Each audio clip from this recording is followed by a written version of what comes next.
Hanging by the hour here, let's go. I go. Countdown. Yeah, that's right. There you go. Can we go? Okay, I call to order the committee of the whole board meeting at 6:31 p.m. in the boardroom of Oak Park River. Of course, I call that for roll call, please. Michael Winston, Michael Romanage, Mr. Ramos. Here. Mr. Arkin, Here. Mr. Richmond, Here. Ms. Audrey Williams Lee. Here. And Mr. Nelson. Here.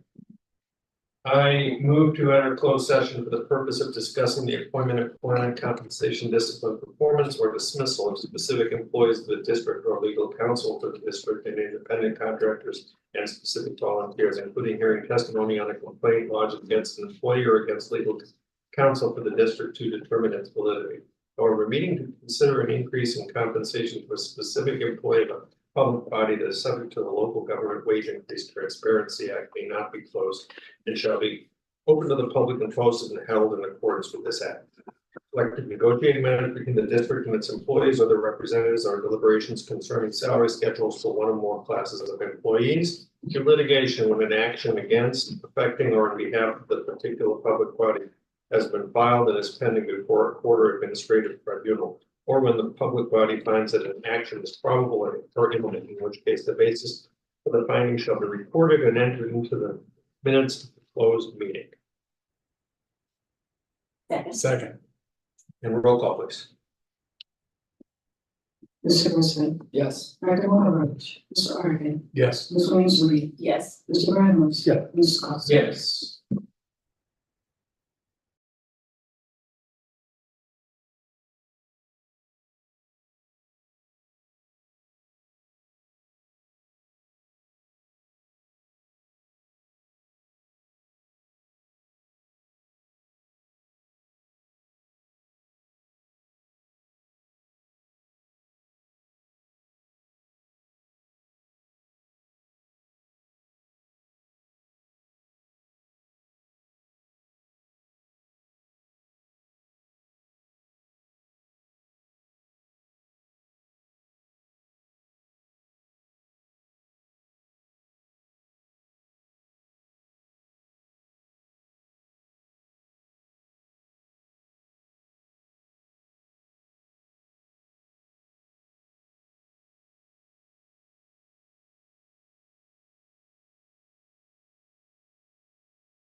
Okay, we are reconvening open session for the committee of the whole meeting, and our first segment is public comment. Lisa? We have one public comment. Okay, so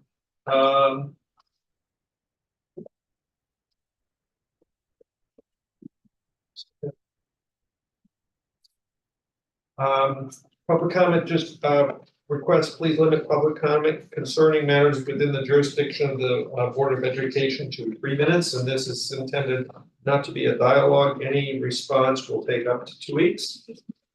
And who do we have? Our speaker for tonight is Ms. Bonta. Did I pronounce that correctly? It's Bonte. Bonta Brooks. Okay. Hello.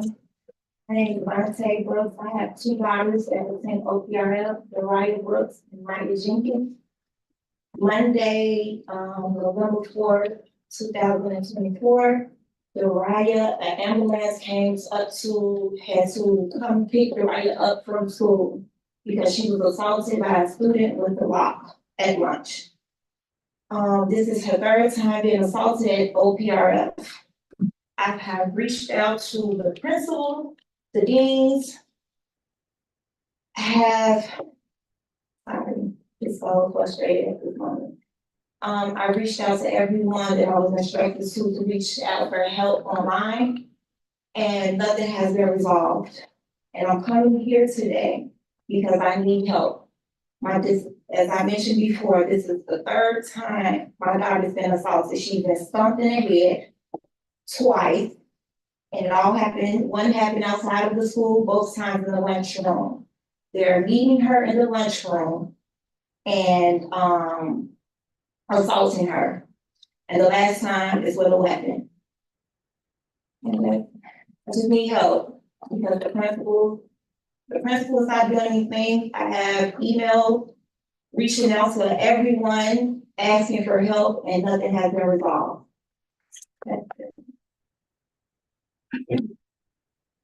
That concludes tonight's public comments. Okay. Our next order of business is the approval of the minutes. So I move to approve the October 10, 2024 Committee of the Whole minutes as presented. Are there any corrections, adjustments that need to be made?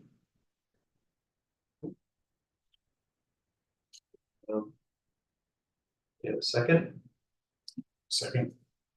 And all in favor? Aye? Aye. Any opposed? Okay. Our next segment will be the instruction. And Dr. Johnson, do you want to take the school calendar? Yes, we have, for this item, Dr. Sanders and Dr. Fiorenza, in the room who will come up and present this item. And online, we also have Linda Parker. This is our school calendar for next school year, the 25-26 school year.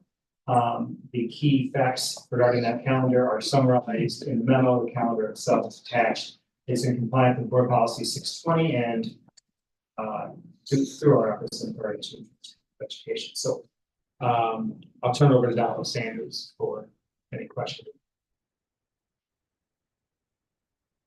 Just a brief overview. We have a calendar committee in the district that is comprised of faculty senate members, support staff, and administrators, and we meet and collectively discuss the proposed dates for the start of the school breaks and any holidays that we need to observe, as well as when professional development will take place, such as tracing days and staff development days.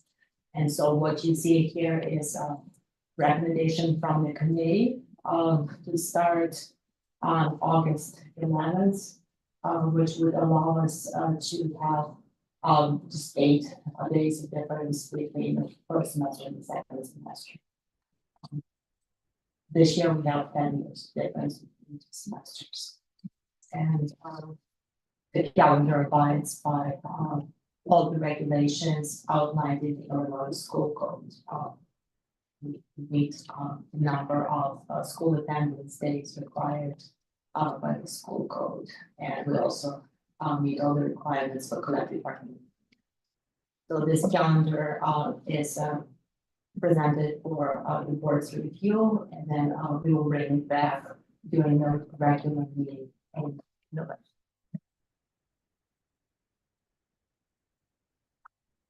Can I ask a question?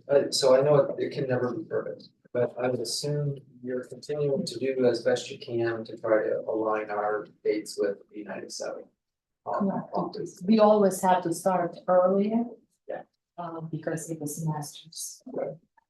How are we dealing nowadays with snow days? If we have a snow day, are we attempting to like call it a virtual learning day? Yes, yes, we had, I believe one last year, yes, well, correct. Is that really, are we really meeting the spirit of a replacement makeup educational day by using a virtual online learning day in place of? Is this an exercise of convenience just to avoid having to bolt another school day on the back end? Because how are we really treating as a one-to-one equivalent an online Zoom day versus a real day of instruction that gets bolted on at the end of the semester in the event that you do a snow day? I don't think it's inconvenience. I think during the pandemic, we were forced to go and deliver instruction virtually, and it was evident that it's possible to do it. So this is more an attempt to just give students something to do and have instruction rather than lose the day and have to come back. I would say possible to do it. What is possible to do is essentially just mark a box and say, well, we filled a legal requirement. Because anybody who lived through Zoom instruction during the pandemic knows that it is a completely inadequate replacement for a real school day. And I wonder, have we simply taken advantage of the unfortunate event of the pandemic when we were forced to use Zoom? Now it's an act of convenience to try to supplant a real day of education with this completely superficial and inadequate instruction online. So one thing I would start with is if this was long-term and something that we did multiple days, I would tend to agree more that it could be just considered box checking and far subpar. Would we prefer it to be in person? Of course, in person is always preferred. But I do believe that as we did this last year, it was one day, teachers were prepared for the potential ahead of time, that we saw the weather pattern, we were anticipating we may have to do this. And so I do think one day of asynchronous learning is possible for students. I don't think ongoing, we want that to be a pattern, but I do believe that one day does not diminish instructional impact significantly. Yeah, I appreciate all the lot, and I think that this all hits it right in the head. The only thing I want to add to that is that this is, you're naming a conversation that is a conversation constantly right now, post-pandemic. Every year with, I've had with superintendents, we've had a superintendent meetings in our region, and the tug and pull here is, all right, we change our calendar, we add another day onto the back end of this. That has effects for who attends and how applications work. It has effects on different districts, summer school calendar when they start and all that business. Some school districts, we haven't had that, maybe it would affect us, but it has construction implications. Admittedly, we're only talking about one day, so how much of a change is this really going to be versus the convenience of keeping the schedule the way it is and going e-learning day, but your observation, no matter how we talk about it, that a remote day is not the same instruction as an in-person learning day. Yeah. Of course, that's right. That's exactly right. So, you know, those are conversations we've had. I think last year when we did that, Dr. Firenze, I know you received several, I received several, we get emails, as we typically do, on both sides of this coin, right, constantly, you have to, no, don't get with this family, so. There is a question of, okay, we've come out of the pandemic, we've kind of slipped into a little bit of this practice, what do we want to do going forward, and yeah, it's a conversation without conclusion in this moment, Yeah. but it's a good question. I realize I could be a little bit, this is maybe too much of a sidebar, because I don't necessarily assume that this approval of this calendar Yeah, it's is not also addressing the topic of how are we gonna deal with snow days. That's intent. Okay, so maybe that's a conversation for another time. Do we have a policy that says X number of snow days requires a real day bolted on the back end versus? So we're only Those allowed guys, to use, so many per the state, So many snow days or Zoom days? so many e-learning days. Oh, okay. So what is that cap? I think it's 3.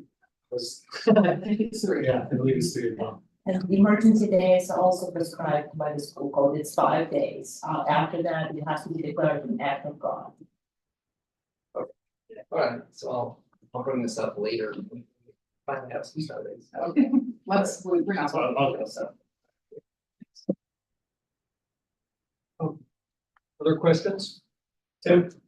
I have what I thought was a calendar question, but now that I think about it more, I think it might actually be a curricular question. I'm gonna bring it up now because we're talking about the calendar. But I think I'm actually gonna make a request of the administration. Curricular side. So I'm looking at the chart that's at the bottom of the attachment, the summary chart. And it looks like the student instructional days are the 176 mandated by law. What's not clear to me are the final exam days. There's 6 final exam days, 3 each semester.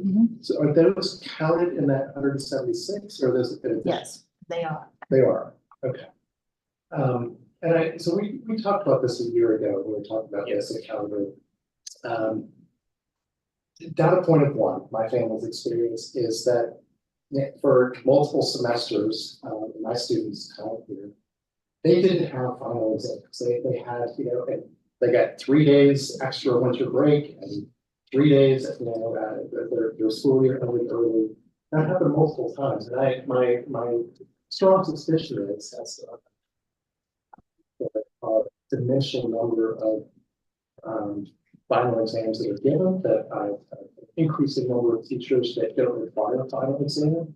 It not surprised me to see that trending, that fewer teachers use final exam, maybe final projects, other things, but there's not a need for 3 dedicated days each semester for final exams. Even those teachers who do give a final exam, it would really surprise me if that exam was not able to be given during normal instruction.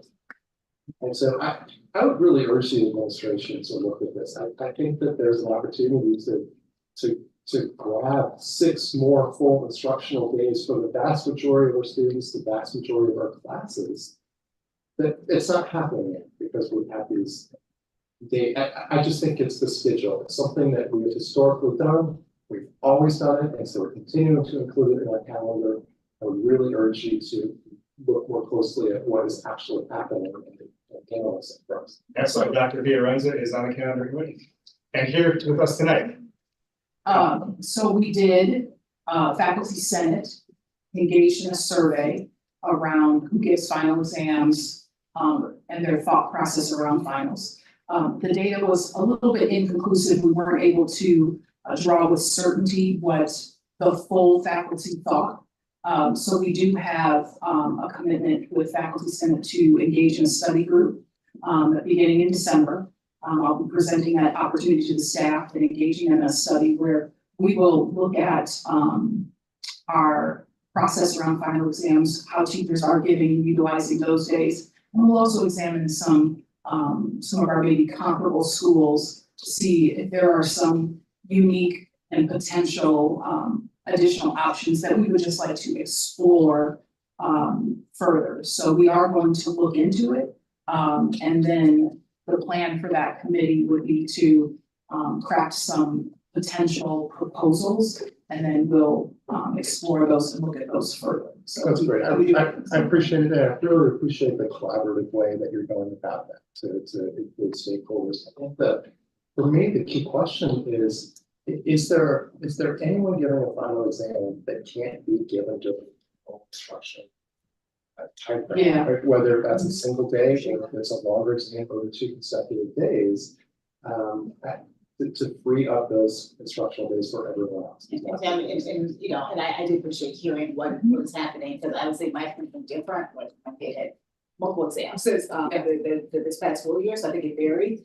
I will say mentally for him, he actually loves the separate days because he can start his exam a little bit later. They don't start at 8 o'clock. He has time to rest between exams. I know for him, he's talked mentally about that he likes the way that's structured. So as we're looking at things, just because from a student perspective of the pressure that comes from finals and getting ready, and how can we make sure that we're balancing that with the other days that we have. Our plan definitely, as far as the committee is concerned, is to have, the range of teachers, right? So we have teachers that teach intervention classes. We have teachers that teach AP classes. We have teachers that have never taught AP classes. Just the range of teachers, and I would say that the AP teachers are very clear that they use the full 90 minutes to give a practice AP test. And it's very important to them to give that AP test to prepare the students. So I think before we make any firm decisions or additional, like, where could we go with this, we really need to get the teachers in the room, and explore all of the ways that they use this time, and then ask them to help us solution and explore some of our comparable districts to see, are there just different ways we could go about it, and how they feel about those different ways, and then move forward with other stakeholders in those conversations. So.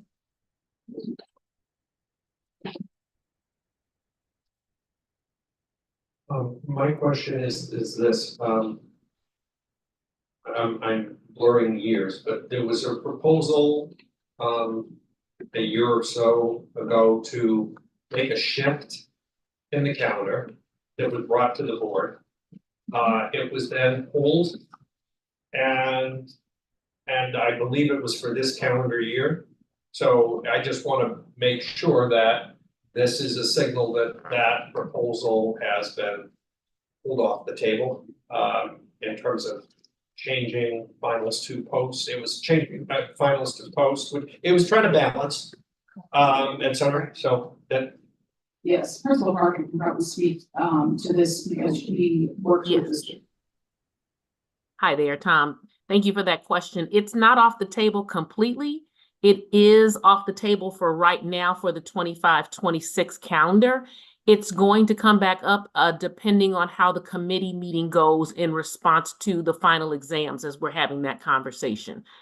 Because from the students and the families' perspective, if we still maintain finals in the way they are as in present, that is a non-starter in terms of changing the calendar.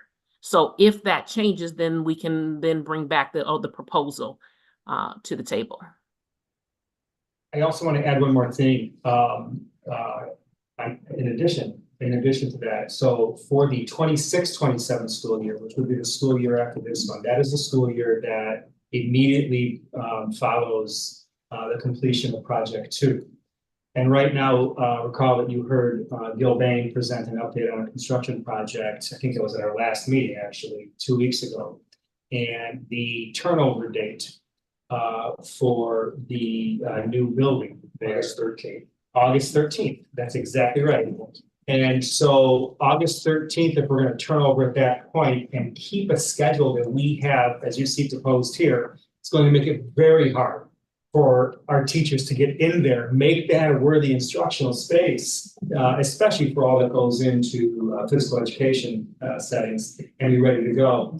we are anticipating a delay, a little bit of a later start that school year for our school calendar. It's part of the reason why I've got in front of you right now. We're still doing some of that work. If in fact we do start that schedule late, it is almost certain, and this is independent of what happens with final exams and those conversations, but it is almost certain that first semester will end after winter break. Because the shift, the crunch that would, if we delay it any further in August, the start of the school year, we would have too few days in first semester for that to be a real substantive semester. It would just be too out of balance. And, we had a conversation a year ago about semester-long classes and all that business. So that does not mean that if we end up bringing that to the board, and I'm sure we'll say this again then, that is some sort of Trojan horse to get this alternate schedule into the books and have it be precedent setting. Not at all. We're responding to a singular moment, if and when we bring that. And whatever we do will be the right decision for subsequent years based off what we determine to be best for our students in school. Any other questions on the school calendar as presented? And am I correct? Is this, let me just go back to the. No, we will see this on the 21st for vote. Okay. Our next order of business is the AP update. Okay, this is a different time than we brought this into the past. Before Dr. Brickman comes up and joins Dr. Lorenz at the table to present this item, I want to let the board know that this is really the first of 3 reports in sequence that we're going to be bringing that all relate to academic achievement for our kids. We moved this report from what had been second semester to first semester because our results from the advanced placements or tests from last school year are in hand. They're referenced in some degrees in part of what's on our school report card, kind of behind the scenes a little bit. And we want to do a little bit deeper dive into those results than we've done in previous years. 2 weeks from tonight, we're going to bring a report regarding our summative designation, our school report card. That was released just a few weeks ago. That will not be a whole state of the district as we've done in the past. It will allow us to do a little bit of a deeper dive into the school report card itself during that meeting. And then 2 weeks after that, we are going to bring a student growth report to the board specific to PSAT 8-9, PSAT 10, and SAT.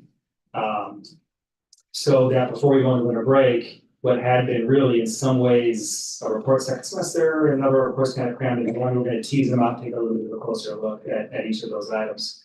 So for tonight, part 1 of that 3-part sequence is the advanced placement updates. And here to present this report, in accordance with Board Policy 640, is our new Director of Student Learning, Jennifer Brickman, and Dr. Lorenz at color comment. So, there we go. Just to give some context, as Dr. Johnson said, Ms. Brinkman is new to OPRF. She joined us in July. So she's actually reporting and sharing about a test she was not here for. But she's done a very nice job of putting this together and understands it very well. So turn it over to her. So nice to meet you all. In the 2023-24 school year, OPRF students have access to enroll in 30 AP courses. Over the past 5 years, we have seen a steady increase in the number of students in those courses who take the exam. During the same 5-year span, we have also seen a steady increase in the number of students who earn a score of 3 or better on the exam, which gives them the opportunity to earn college credit. That percentage increased from 82% in the 22-23 school year to 88% in the 23-24 school year. Last year, there were 1,118 students enrolled in AP courses, taking 2,503 exams. OPRF students outperformed the state and global averages in all but one AP subject, which was AP 3D Art and Design, where we only had 3 students who tested. In 23-24, OPRF again appeared on the College Board AP School Honor Roll, earning silver distinction with notable growth in college credit attainment and course participation. 188 students were recognized as AP scholars. That was a 21% increase from the previous year. 110 students were recognized as AP scholars with honors, and that was a 53% increase from the previous year. 172 students were recognized as AP scholars with distinction, and that was a 26% increase from the previous year. We also had 2 students who earned the AP International Diploma Award, and that was the first time that had happened at OPR. AP exam scores indicate that in the entirety of the class of 2024, 51.7% of students scored a 3 or higher on an AP test at some point in their high school career. Last year, 50 students took the exam for AP Seminar, as it was the first year that it was being offered. 48 of those students earned a score of 3 or higher. With the addition of AP Research, its companion course this year, 24 of those 48 students are considered AP Capstone Diploma candidates, which is a prestigious honor that is noted on college applications. The Capstone Diploma is awarded to students who earn 3 or higher in both AP Seminar and AP Research, and a score of 3 or higher on any 4 other AP exams of their choice. The school's AP program reflects national trends in terms of diversity with gaps in racial representation in AP course enrollment and exam participation. Recognizing the importance of academic rigor and college preparedness for all, we continue to work to break down barriers to AP course enrollment, with specific measures underway to expand the benefit from college level coursework to include more students. In particular, in partnership with our counselors, we intend to use the AP Potential Report to actively recruit underrepresented students. Also, beginning in the 25-26 school year, OPRF will offer a course called the Bridge to AP History and Social Science as an intentional support aiming to improve and provide skills and practices students need to meet the demands of college level coursework. In order to continue the path to improvement, we'd like to recommend the following action steps. Increase the support offered using the AP Potential Report and the newly designed Bridge course. Capitalize on the performance of students who are in the pre-AP biology class in hopes to increase readiness for AP courses in STEM, but actually in any AP class, as this course is designed to hone skills in close observation and analysis, evidence-based writing, higher order questioning, and academic conversation. We'd like to begin developing peer mentoring relationships, pairing experienced AP students with new enrollees in order to help them navigate the workload and exam preparation. We'd like to continue to increase the number of students who take an AP course early in their high school career to provide them an opportunity to acquire necessary skills earlier and to possibly reduce the number of AP courses they take in any one given school year. We'd like to continue to provide teachers with internal professional development and provide them access to external professional development hosted by the College Board. They offer things like the AP Summer Institute, one-day AP workshops, and the AP Annual Conference. All of those professional developments bring together hundreds of teachers from across the country in subject-specific areas to share best practices. And finally, we'd like to develop a plan to provide informational sessions to all of the OPRF HS parent organizations in order to discuss the benefits of participation in the AP program.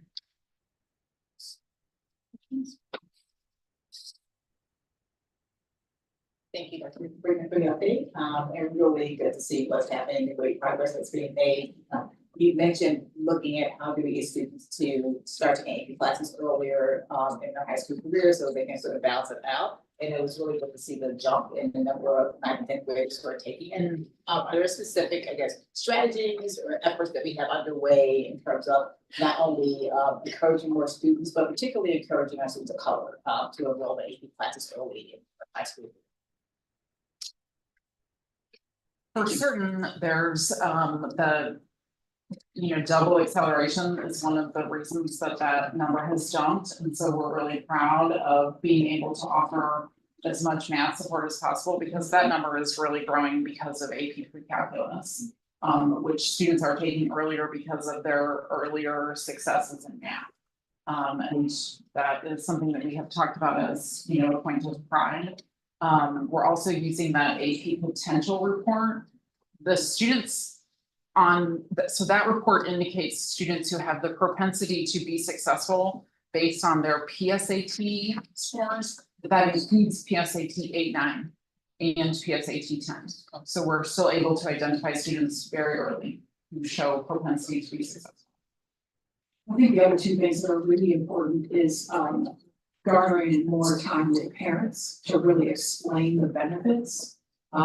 And the skills that are not only necessary, but are honed and sharpened to better prepare students for that college level experience, as well as the Bridges class. We believe that the Bridges class, along with the peer mentoring, will support our underrepresented students of color, especially when we can bring in current students that fit those categories to speak to how they navigated, how they've enjoyed those classes, what opportunities they're opening up, and really use that peer relationship to better support students accessing those opportunities. Yeah, no, I think all that is great, particularly, I think the peer is really important, also their parents. Yeah. Because very often, sometimes our parents don't think that their kids can or have the confidence to actually be able to do this, so helping them understand what the options and what what might be available.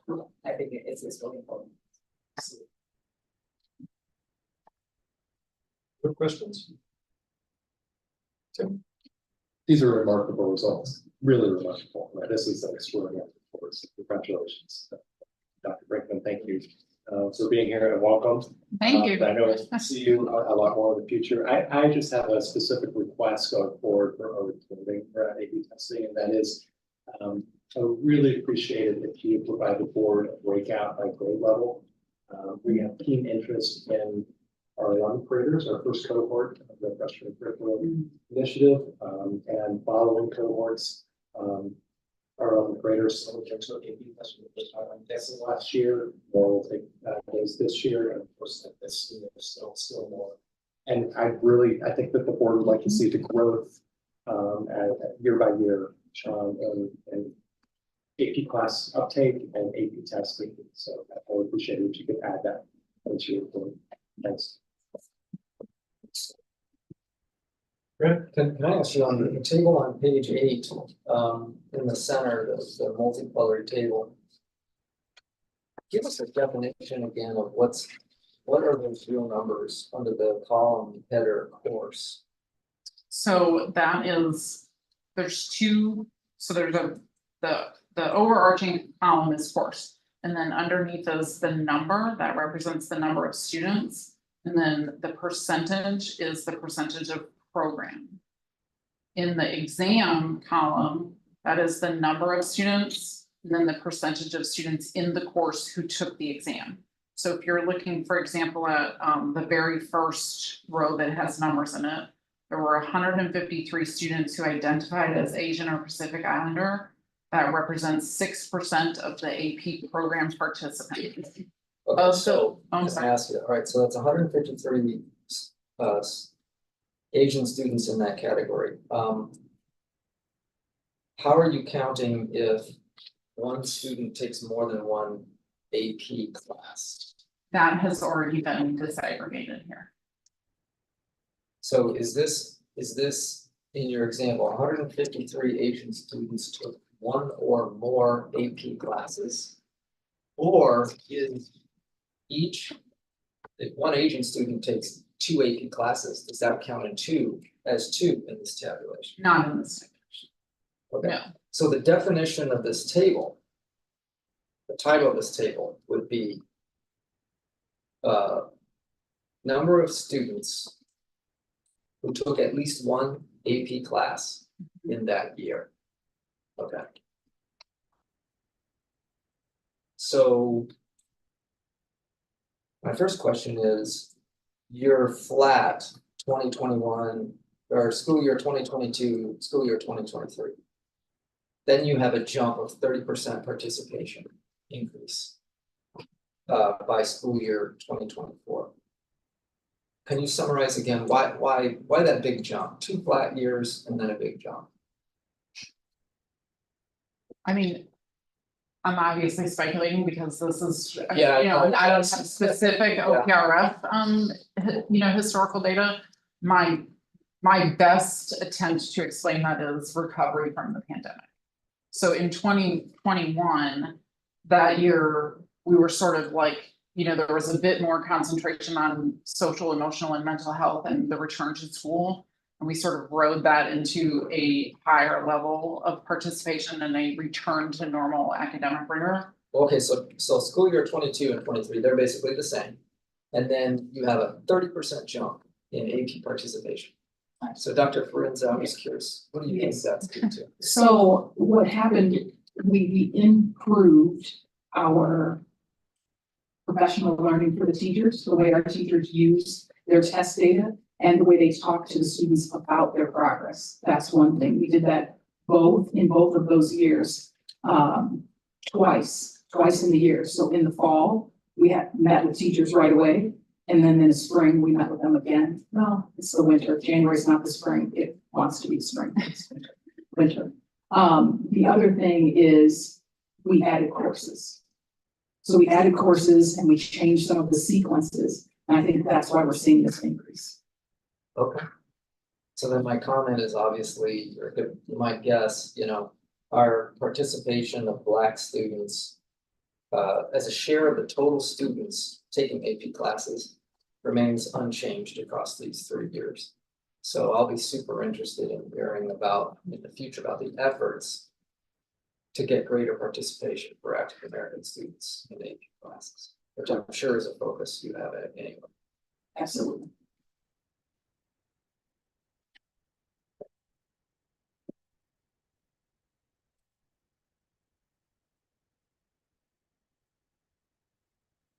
I also want to applaud, I think this is an excellent report. My memory is, because this is the second year, I think we've seen it broken out like this, or at least the second. And we, in terms of our performance versus state and global, I'm gonna get to that. We were kind of, I believe last year in our world languages, we were not quite there in a couple areas, and it seems like we've kind of moved the needle there. So, is my memory correct? It's correct. I'll write that down.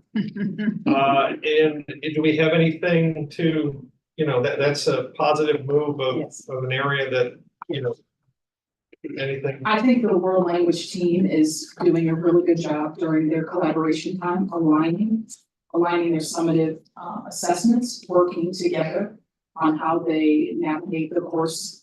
In addition, I would go back to that professional development. So really, we have put teachers on a cycle to go through the AP Summer Institute, which gathering with teachers of common subject and sharing best practices is huge. We also have more AP teachers who are grading the AP tests over the summer. And that is, from everything I hear from those AP teachers, the best professional development. They are grading and reading those responses, and it is making dramatic changes for us, it's giving great insight to those teachers. So. Excellent. Yeah. I say the comparatives that it uses global. Can you provide a little context? I mean, are these tests that are taken, is it truly a global thing, or do we just kind of have 1 or 2 students in territories outside of the continent? What does global mean? So anyone who is in what's called an American school outside of this country, plus any students who are outside of this country taking school through the Department of Defense education system. Okay. So anybody who's military, not living in the United States, who take these courses. Thank you. Third question is the criteria that are used for the different statuses could so what silver status means, Sure. what gold status means, what What's platinum? Do we have platinum? We do, we were platinum.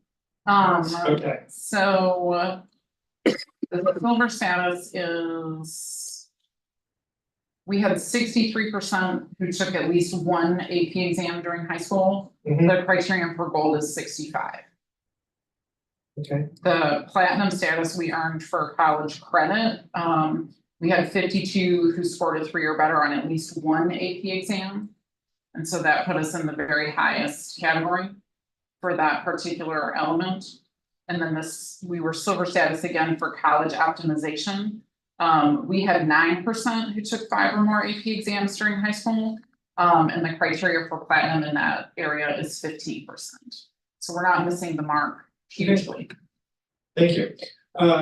And my last question is, kind of referring to a prior discussion, really, my boundary kind of hit on, which is the benefits, or you refer to it. So do we track or know anything? I mean, the concept is any student who earns a 3 or higher is able to get credit in a state school, correct?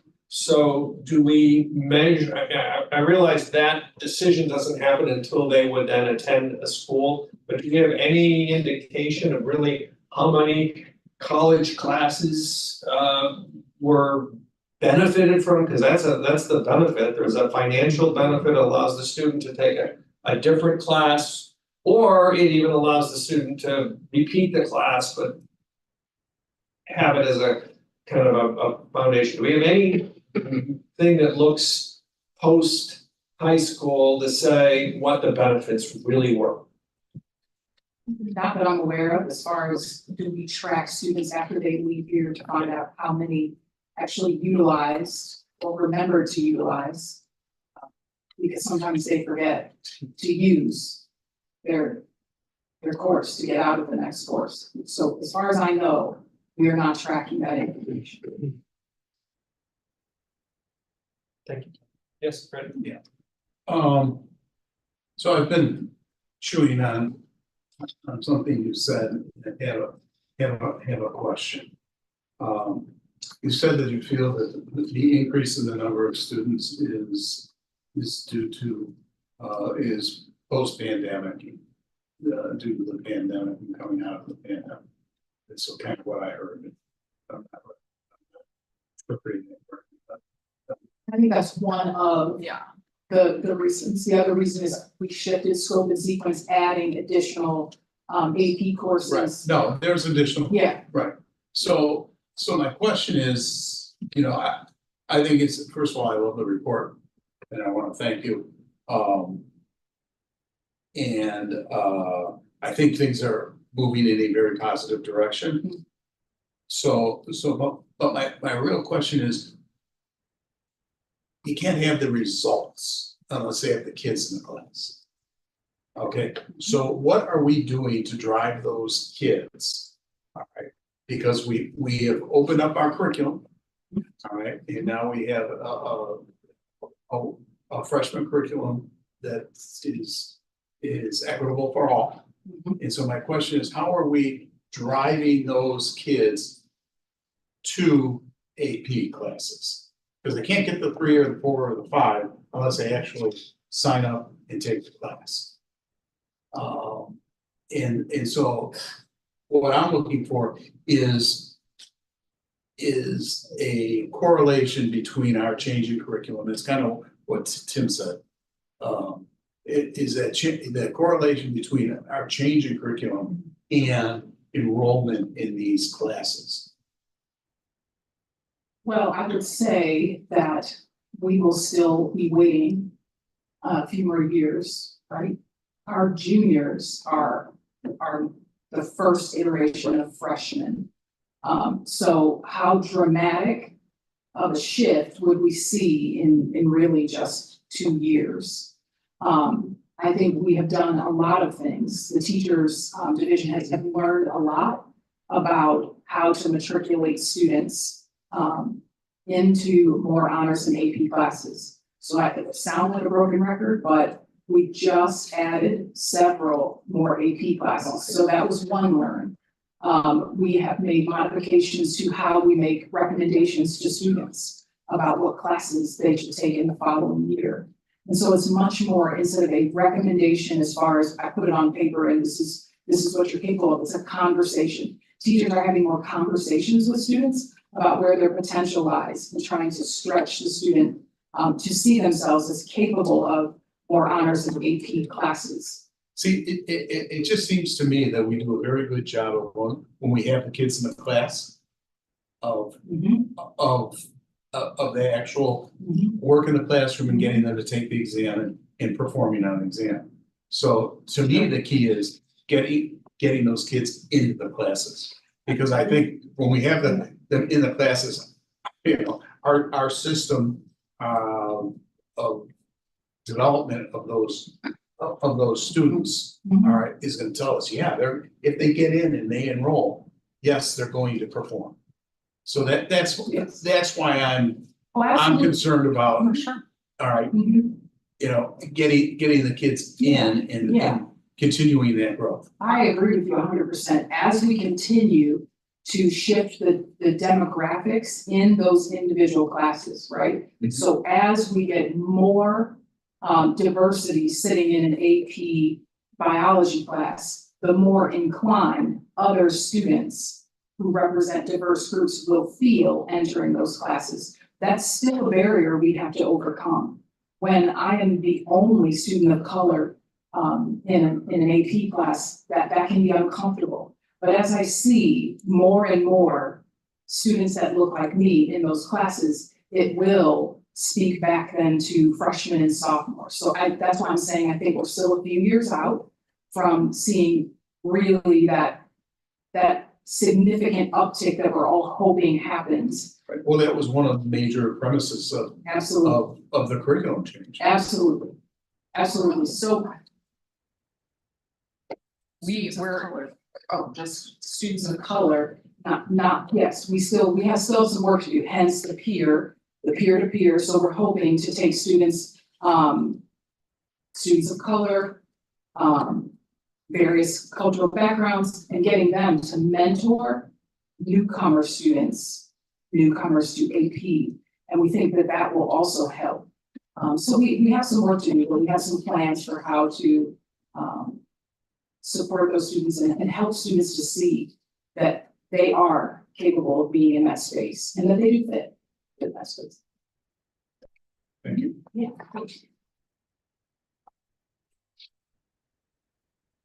Okay. We thank you very much. thank you. Which concludes our instruction and we move to policy. So our next order of business is the 2024 Resolutions Committee report, which we have a couple of different things. Before we start that, do we need any other, we need to have the share right? Yes, I was just making eye contact with someone back there, as you said that. I'm sorry for the other 5 of you who are here, but Ms. Williams-Lee is now a favorite board member. They do have favorites. Yeah, they can all take off. You guys are all done. Thank you.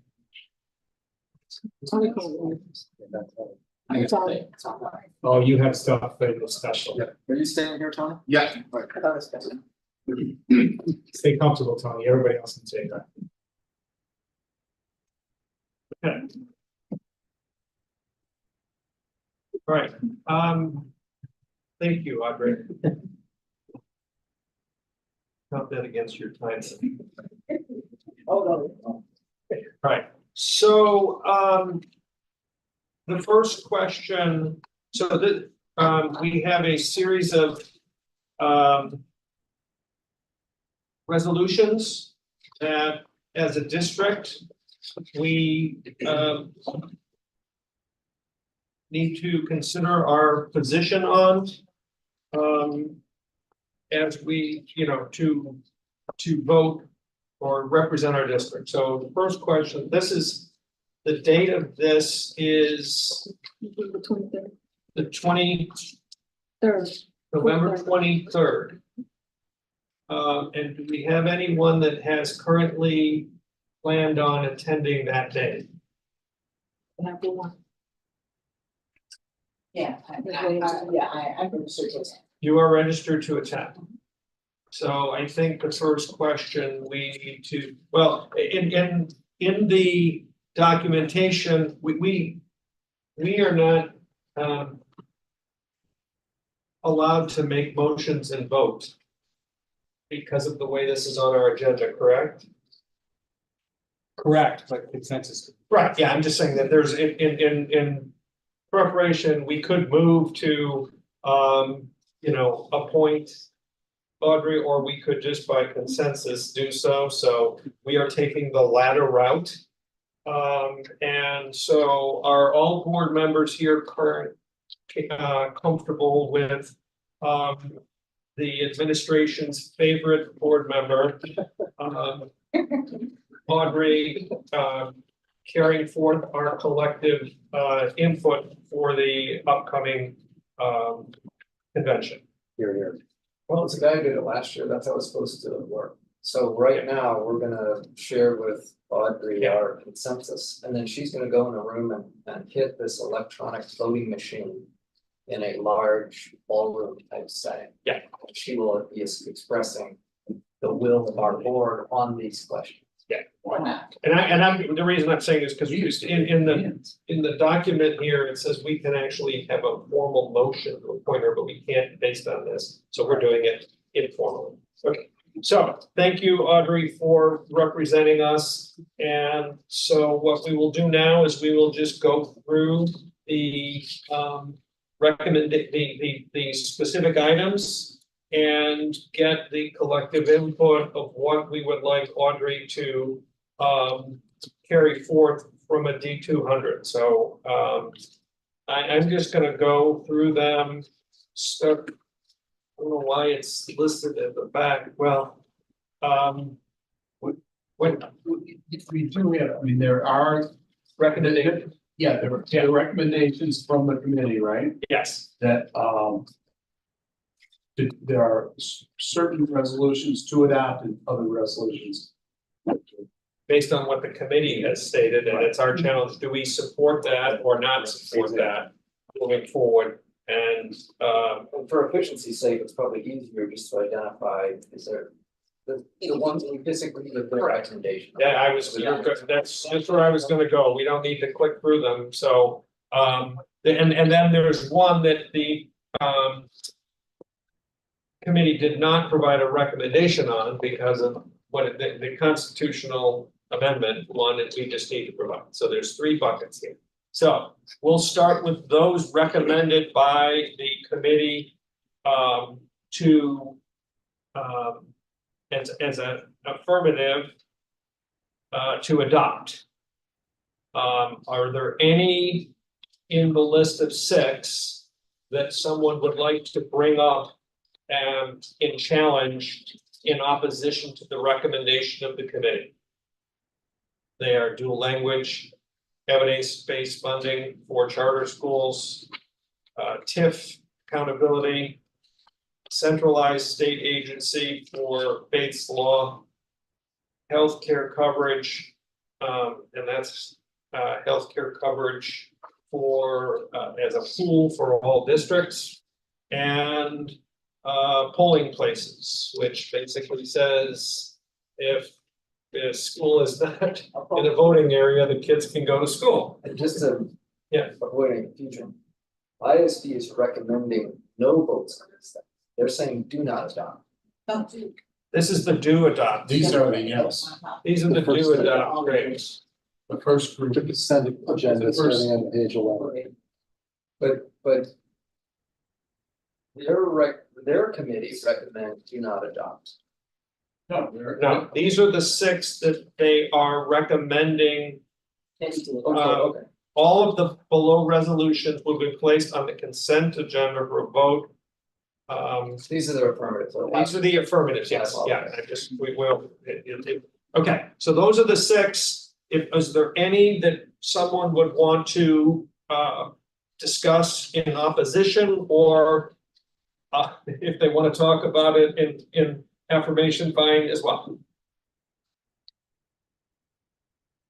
I'm good with all, I'm good with all of them. In fact, I don't remember what polling places were, when schools were not closed on election day. Mm-hmm. Right. Yeah, the one I have questions about has to do with the EDF for charter schools. It is a my first question is a charter school, by definition a public school? Or could it, or would it also be a private school? Would there be a private charter school? Schools could definitely be public. I don't know. I don't know. And then the next question I would have is, are private schools, subject to EDL? Private, right? No. Yeah.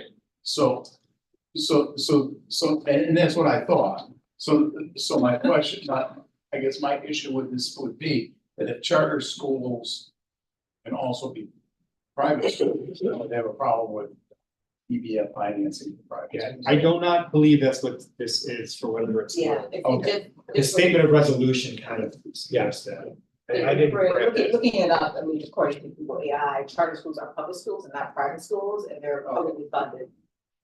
Can I suggest that we abstain on that one? We are not a district that has charter schools or will ever have charter schools. It's a single. I was just gonna say, We don't have a dog in this.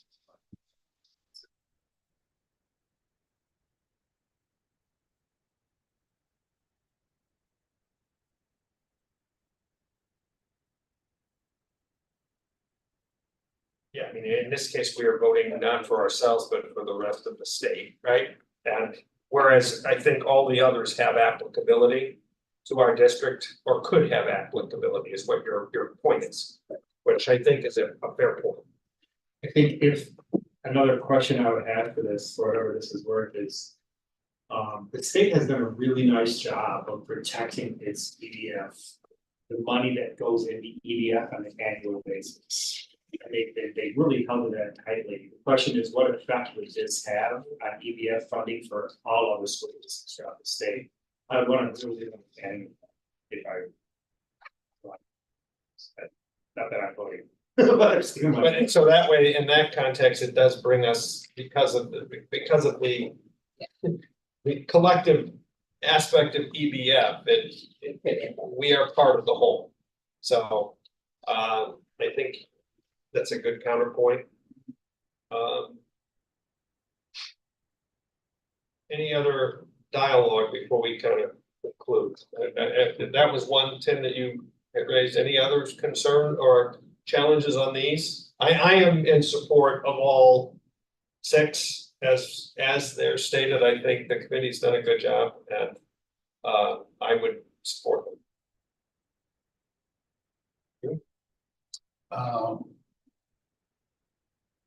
Yeah, I there's not one that, and now that I know that charter schools opposed.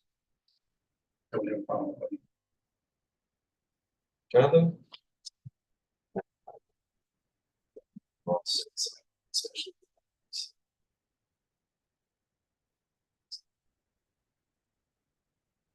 Okay, so I think, Audrey, you have your directive, which is we are yes across the board for the first group. Yep. Okay. Yeah. The second set really is 4 different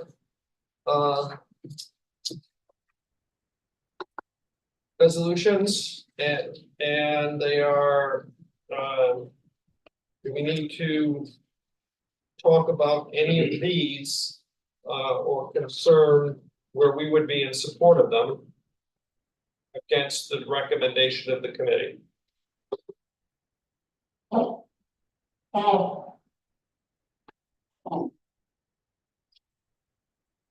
probably would vote for 7. In favor of it? Yeah. Yeah.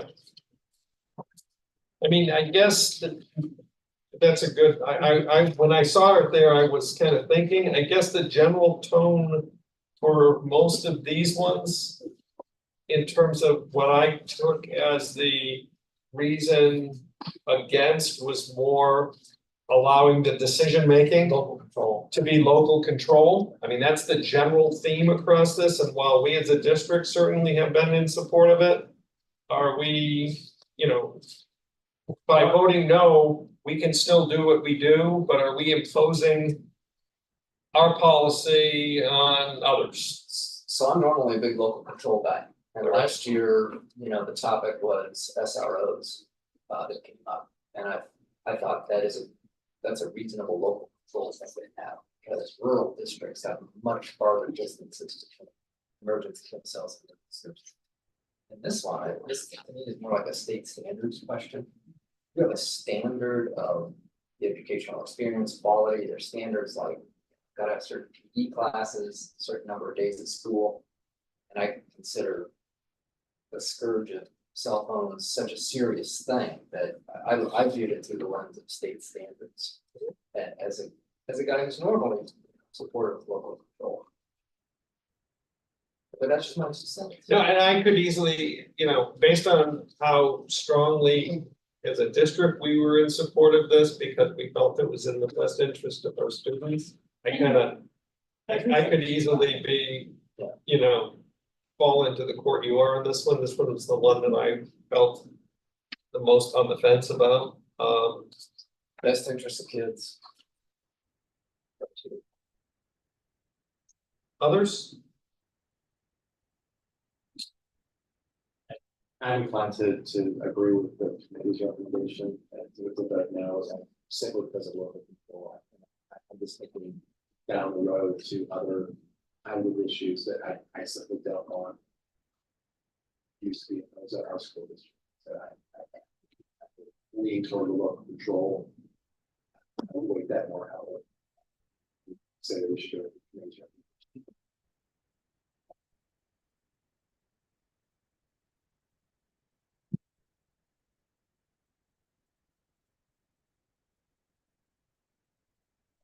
On this one, I'm a local control.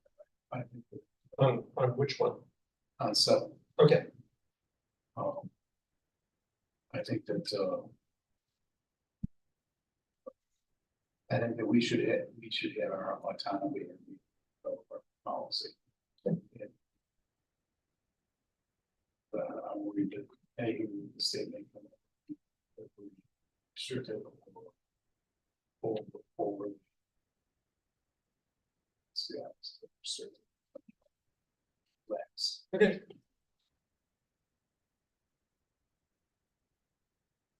I also was going back and forth on this one, but I'm sorry. I also was going back and forth on this one, but I think there is this issue.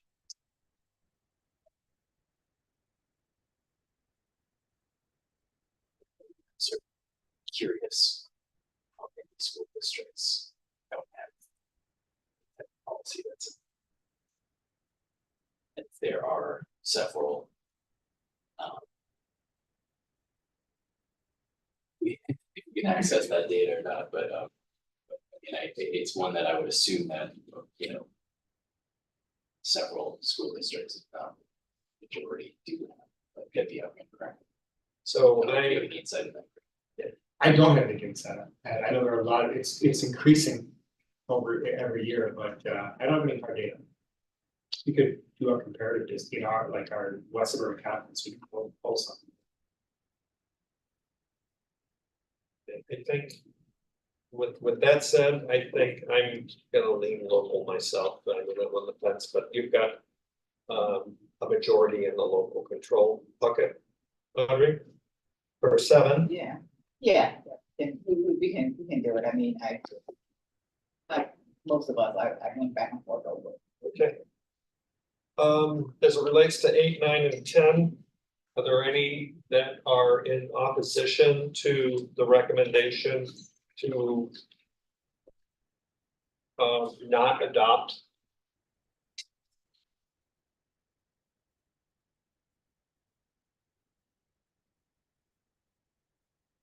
I am in support of the recommendation not to adopt.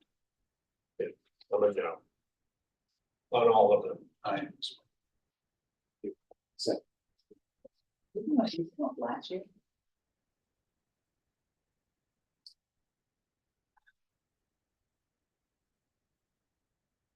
History, yeah, good memory. Yeah. History last year.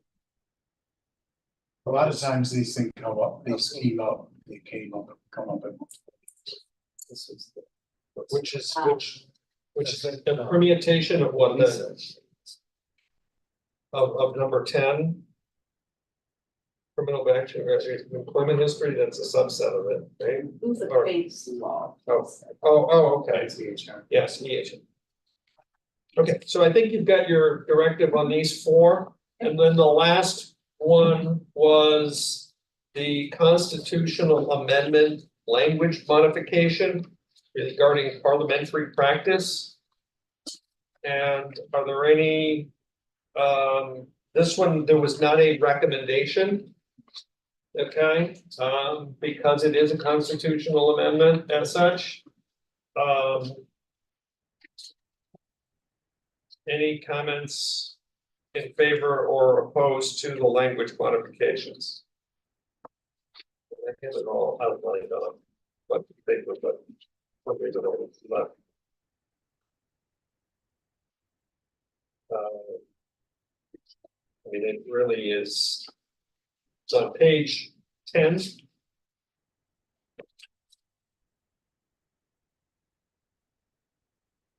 Which basically, as I read it, says it softens the specificity of following Robert's rule of order as kind of a mandate.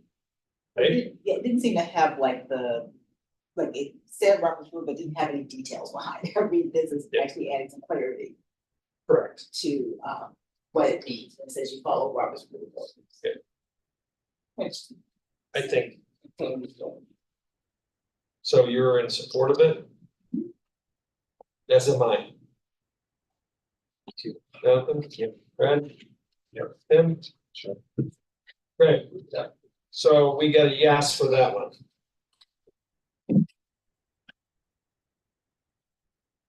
So we should be appreciative that our state committee is doing good work in vetting this stuff for us. And it concludes what our what I need. our inputs are. So thank you for your collective input. Our second policy item is board governance as a Bob Skolnick favorite topic and a standing item. Is there any item there? I have nothing to update today. We will need to do a goals review, which I'm gonna just say at our next we will, if we put on agenda just a goals review as part of our discipline. That's the only action item that I wanted to raise. Any others?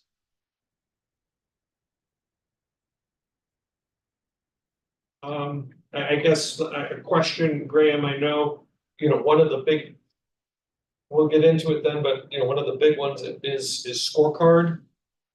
So we can talk a little bit about that in a month. Yeah, we're making progress. In Okay. fact, I was gonna recommend, see if Mr. Kolar will let it also be a topic at CFC. So, Good, that's obviously a big item that we kind of want to bring into the end zone. Excellent. Are there any future agenda items?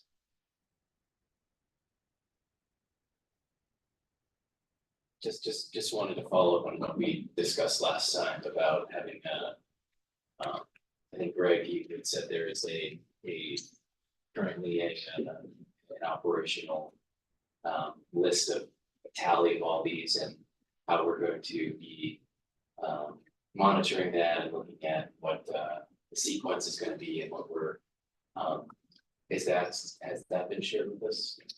Yes, I shared that with the board, 2 weeks ago, Okay, but reach out if you have questions. I have a future agenda item, and I think it probably fits within the scope of our reporting, but the question on my head is the IRA. Oh, yes, Okay, I'm just talking about that today. and what potential impact the national election has and what it could mean to our district specifically. So, Yeah, it's a question we have too. It's a question we have too, and no answers yet. that. I think so. No, that's really. The fact that solar stock went down. Pretty big. Yeah. Everyone's playing, okay. With that said, I move to adjourn the committee of the whole meeting. Second. All in favor? Aye. Aye. All opposed? We are adjourned.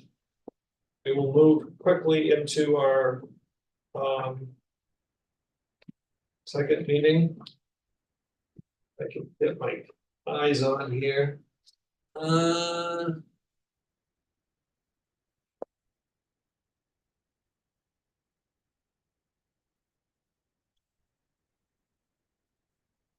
Okay.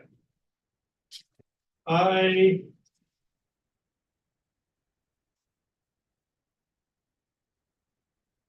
call to order the special board meeting at 8:45 PM in the boardroom of Oak Park River Forest High School, and ask for a roll call, please. Mr. Ramos? Here. Mr. Ainsley? Here. Dr. Winston? Here. Mr. Wilson? Here. Mr. Arkin? Here. Mr. Kowski? Here. Are there any public comments? None. We move to our action items, of which there are 3 this evening.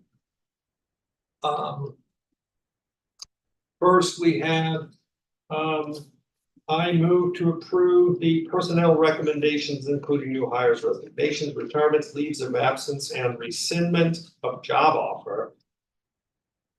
Second. And are there any questions or discussions?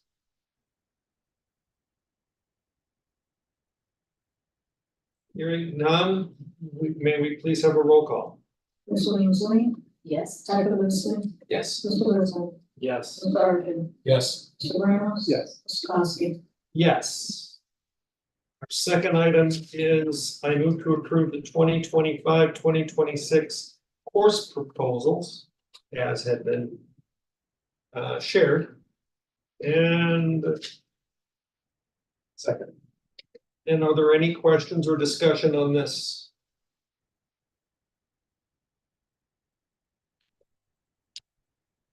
Seeing none, roll call please. Mr. Arkin? Yes. Mr. Ainsley? Yes. Dr. Winston? Yes. Mr. Ramos? Yes. Mr. Wilson? Yes. Mr. Kowski? Yes, motion passes. And lastly, I move to approve an estimated levy for 2024 in the amount of $83,400,000 and dollars, which represents a 2.92 increase over the prior year's extension for CAP funds, authorizing a public hearing to be held concerning the proposed levy on December 5th, 2024 at 7:30 PM, and authorizing publication of the enclosed legal notice in the Wednesday Journal at least 7 days, but not more than 14 days prior to the date of the public hearing. Second. And are there any questions or discussions on the proposed levy?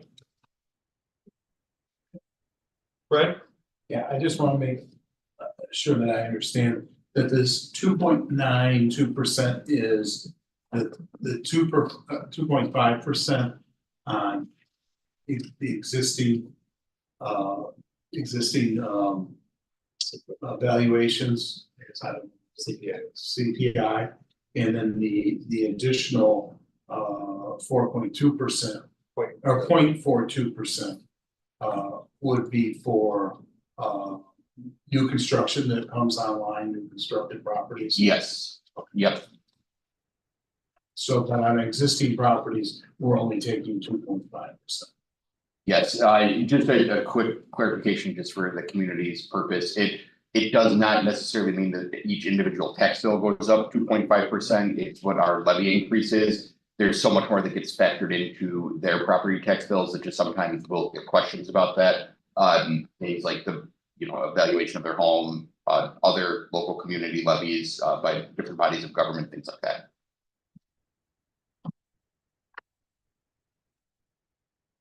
Okay. And this is what was presented, just for anyone, to connect the dots. It was presented at the regular board meeting 2 weeks ago. We're just off cycle time-wise, just because of the chronology to complete the levy process this year. So. Yeah, we're looking to get it done, so it's not right under the wire. Right, because of, so, there will be, this is the, tentative or preliminary, whatever. Yep, this is the tentative levy. Tentative, Yeah. yes, and we will then have a final, swing at this ball. So with that said, roll call please.